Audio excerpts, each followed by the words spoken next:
আসসালামু আলাইকুম রহমতুল্লাহি ওবারাকাত। আশা করি আমার প্রিয় ভাই বোন আপনারা সবাই ভালো আছেন। মেসেঞ্জারে কিন্তু চক্রান্ত শুরু হয়ে গেছে। মানুষের কাছ থেকে ধোঁকা দিয়ে বোকা বানিয়ে তাদের কাছ থেকে দ্বিগুণ পরিমাণ টাকা ধরে নিয়েছে বিদেশি এক কোম্পানি। মেসেঞ্জারের মাধ্যমে আপনাকে হাই হ্যালো পাঠানোর পরে আপনার কাছে বলবে যে অমুক নামে এখানে ছিল, সে বাংলাদেশি ছিল, তার এতগুলো টাকা ব্যাংকে রেখে গেছে, ডিপোজিট করে গেছে, আপনি চাইলে এই টাকার অংশীদারি হতে পারেন।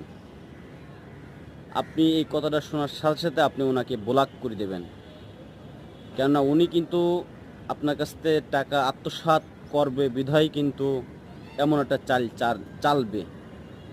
এই জন্য আমরা সঠিকভাবে বুঝে শুনে